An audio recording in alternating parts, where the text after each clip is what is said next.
For almost 20 years, the death of Bernadette Vander Meer was a closed case, a tragic accident on a cliff in Zion National Park. In June of 2026, that changed. 2 decades later, police have arrested her former husband and charged him with murder. Utah investigators saying new evidence proves he intentionally and knowingly caused her death. Bernadette was 28 years old when she fell. She was hiking with her husband at sunrise on their wedding anniversary when she went over the edge of Angel's Landing and dropped 1,200 feet to the canyon floor. Her death was ruled an accident, and the case was closed. But her father had hiked beside her for years, and he never accepted it. She was a mountain goat, he said. Small, sure-footed, fearless on rock. People like that, he insisted, do not just fall. He was right to wonder. The answer had nothing to do with a misplaced step on a cliff, and everything to do with a secret her husband had been keeping inside his own church. Bernadette was born in Phoenix in 1977 and grew up in Las Vegas. She was homeschooled, raised in the church, and from a young age she had a voice. Her mother said she sang like Christina Aguilera, that she was working on a demo CD, that she dreamed of becoming a Christian singer. To Laura, that dream never stopped feeling possible. It was simply the future that got taken. A woman of God, very loving. I miss her. What were her plans? She'd be performing and making CDs, and she wanted to be a Christian singer. Before all of that, she was a young woman in a city built on performance, and she found small stages wherever she could. As a teenager, her mother said, she briefly worked as a nanny in Washington, D.C., for the family of a U.S. Senator from Nevada, John Ensign. Back in Las Vegas, she took a job at the MGM Grand Theme Park playing Betty Boop, singing, dancing, greeting children. A newspaper photo from 1997 caught her in character, handing a prize to a little girl who'd won a poster contest. It is a small, almost throwaway detail, but it says something true about her. She spent her early adulthood bringing delight to kids she would never see again. Later, she worked as a cocktail waitress at the New York Hotel and Casino, and the women she worked beside for years remembered her clearly. She gave one of them books about God. She told that co-worker, an atheist, that she prayed for her every day, not to push, but because she genuinely hoped it would help. And though she served drinks for a living, her friends couldn't recall ever seeing her drink. She'd order water or a soda when they went out. That was Bernadette, gentle about her faith, present for the people around her, quietly herself in a loud city. And she was, in the language her father used over and over, fearless on a trail. He hiked with her for years. He could not square the daughter he knew with the official story of how she died. I did a lot of hiking with her, skiing. She was a real mountain goat. She was real petite, but I was just amazed. Most of all, she was a sister. The hardest part for the family, 2 decades on, is not only that Bernadette is gone, but who she was taken from. She and her older sister Vanessa were inseparable, best friends. For 20 years, Vanessa has lived without her. Bernadette met David when she was 16, appearing in a church play. They married about 2 years later, when she was 18, and stayed married for roughly a decade. David was a youth pastor. Bernadette was a worship leader at their church, and she held a job at the New York Hotel and Casino in Las Vegas. But the marriage her family describes was not a happy one beneath the surface, and Bernadette had begun to say so. Her mother remembered the complaint that would later sound very different than it did at the time, that David was always with the youth group, that he had stopped giving his wife attention. A couple of years before, and she said he wasn't giving her any attention anymore, that he was always with the youth group. Investigators who later worked the case also spoke with Bernadette's former co-workers at the casino. Years afterward, those colleagues still remembered something off about David, a possessiveness, particularly around money and the family's finances. That last line matters. In 2006, the suspicion was there. The proof was not. In August of 2006, David and Bernadette drove from Las Vegas to Zion National Park to mark their wedding anniversary. They set out to hike Angel's Landing before sunrise. Angel's Landing is not a casual walk. It is one of the most exposed, most dangerous maintained trails in the country, a narrow sandstone spine with sheer drops on both sides, where steel chains bolted into the rock are all that stand between a hiker and the canyon floor more than 1,000 feet below. You're dealing with narrow pathways, and there's 1,000-foot drops on both sides of you. If you make one small mistake, you can go and die. It's incredible. What David told investigators was simple, and for years it was accepted. The couple had hiked up to take photographs at sunrise. Bernadette was near the edge. He turned away for a moment to move their backpacks, and when he turned back, she was gone. David Vander Meer told investigators he turned away for a moment while taking photos, and suddenly he heard his wife screaming as she fell. By the time crews could reach the base of the cliff, Bernadette was dead. She was 28 years old. Her death was ruled an accident, and the case was closed.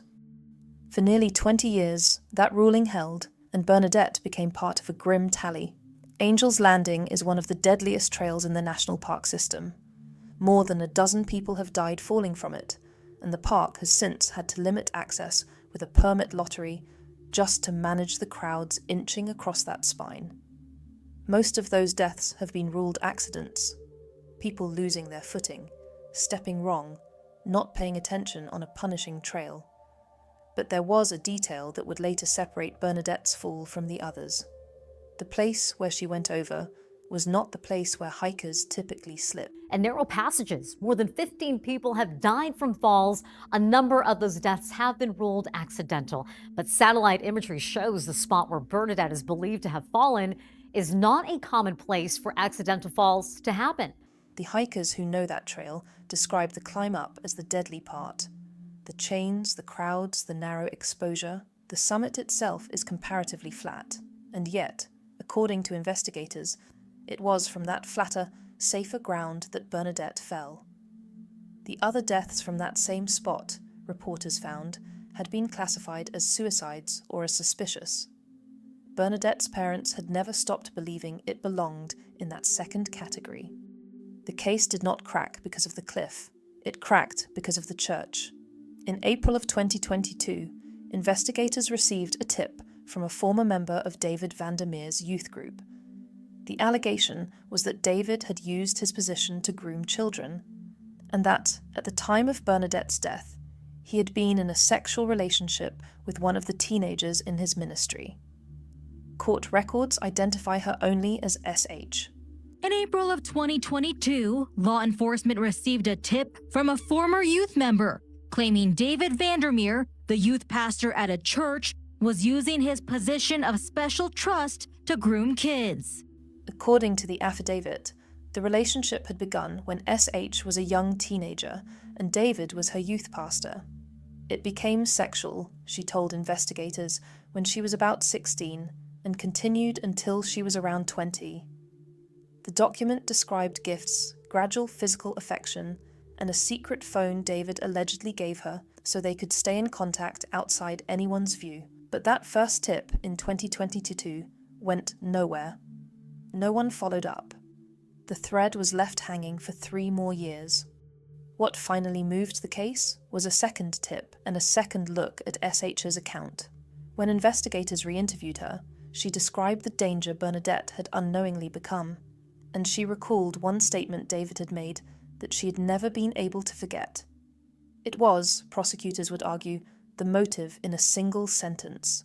Documents say that the woman recently told investigators that Vander Meer told her, quote, the only way they could be together is if Bernadette was not alive.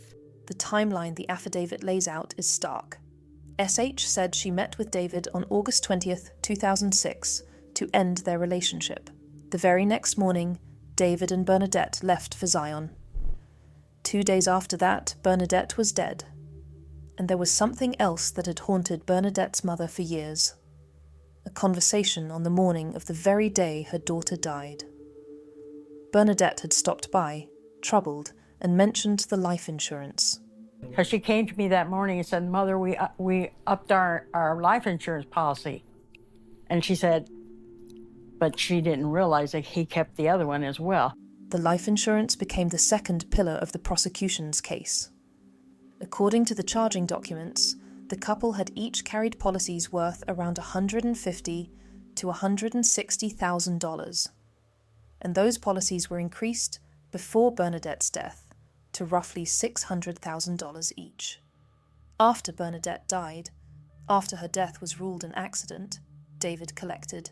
Investigators say the payout was more than $500,000. And to prosecutors, that was not an isolated event, but part of a pattern. The fact that we have about 4 claims over a period of 8 years, corroborates this scheme and pattern to present these false claims and defraud the insurance company. The same attorney was clear-eyed about the weakness at the center of the case, too. The weakness that would have defined any trial. There were no witnesses on that summit. The case was built on circumstance, the satellite mapping, the financial trail, the testimony of a young woman who came forward 2 decades late. Well, they're arguing no direct evidence. Nobody's there to watch an alleged shove, if that's what happened at that particular park. They say, hey, you know what? For Richard and Laura Gudenkauf, none of the new evidence was a surprise. It was confirmation of something they had carried, privately, for 19 years. Laura had found the insurance policies in the months after her daughter died. She'd noticed the girl who called constantly. She had heard Bernadette's own growing suspicion. I suspected him all along because of the girlfriend. And I found insurance policies months later that he had. Lots of them. Bernadette herself, her mother said, had begun confronting David in the weeks before the trip, about the time he spent with the girl, about the state of the marriage. According to Laura, Bernadette had warned him that if he didn't change, she would leave. Then later she told me that she told him if he doesn't change his ways, she was going to divorce him. That was probably a week before, or 2 weeks. And so, when the arrest finally came, on a Monday night in June of 2026, the family did not feel shock. They felt something closer to vindication, a word they used carefully, and often. This arrest is 20 years in the making, and for the family of Bernadette Vander Meer, they left it up to God, hoping for an answer, and he responded. By the time he was arrested, David Vander Meer had built an entirely different life in Las Vegas. He had been fired from his church years earlier, according to the affidavit, for hosting parties for underage youth group members, providing them alcohol, and allowing them to gamble. He moved through other jobs. By 2026, he was a counselor at a charter school, Somerset Academy Lone Mountain, and a yoga instructor at a Summerlin studio, where students knew him as gentle and grounded. The man that he is probably the reality of it, but the one that we knew was very different from that. At the school, his arrest landed like a shockwave. Parents learned of the charges not from the institution that had employed him for years, but from the news, and at least one mother was furious about how it was handled. It's scary to realize something so dangerous was so close, and not just so close, with your children at a place that you trusted. He had, court records show, been married and divorced 3 times in the years after Bernadette's death, including, eventually, to S.H., the young woman from his youth group. That marriage, too, ended. David Vander Meer was arrested on June 22, 2026, and held in the Clark County Detention Center in Las Vegas, awaiting extradition to Utah. His first hearing was set for Thursday morning. The family, the media, and the court all expected a routine extradition proceeding. What happened instead was over almost before it began. Well, that he's deceased. That is all the information I have. The reporter who had been inside that courtroom described how fast it came. And right away when his case was called, the judge said that he died in police custody. And so it just begs the question, like how, what happened? How did he die? Why wasn't he in solitary confinement? The Las Vegas Metropolitan Police Department said a 49-year-old inmate had been found with self-inflicted injuries on Wednesday, was taken to the hospital and died Thursday. The man matched David Vander Meer's description. He had been in custody for 3 days. There would be no trial, no plea, No testimony from SH, no cross-examination, nothing. The family learned of his death early that same morning, before the hearing, from Utah investigators. Their reaction was not triumph. It was something more tangled, relief, grief, confusion, and a question they couldn't shake about why a man facing a murder charge had not been more closely watched. For Richard Gudenkauf, the man who had waited 20 years to see his son-in-law in handcuffs, the feeling was painfully mixed. I would say it's justice, but a little more harsh than I thought it would be. You know, I at least wanted him to spend time in jail and reflect on what he'd done. Maybe have a chance to change. There was also fear that lifted. Laura had worried for years that David might one day retaliate against the family. That weight, at least, was gone. I not so much, but I know Laura here had a fear that he might retaliate. Yeah. You know, don't have to worry about that now. And in a gesture that says a great deal about who they are, the family said they were praying for David's family too. They said they had forgiven him. They reserved their gratitude for someone else, for SH, the woman who finally came forward decades after she might have. I said thank you to her for finally coming forward. I appreciate it. Thank you very much. And I realized she went out on a limb to do that. Yeah. She wanted to correct a wrong. And God bless her for that. It has to be said plainly. David Vander Meer was never convicted. He was charged, and he died before any of it could be tested in a courtroom. The allegation that he pushed his wife remains an allegation. The law's verdict will never come, but strip away everything that was never proven, and a person remains who is not in dispute at all. Bernadette Vander Meer wanted to make records. She sang in church. She handed prizes to children at a theme park. She prayed for a friend who didn't share her faith. She was the best friend her sister has spent 20 years without. She was so sure-footed on a mountain that the people who hiked with her could not imagine her falling, and the spot where she fell was not where people slip. I miss Bernadette. You know, I wish this hadn't happened to her.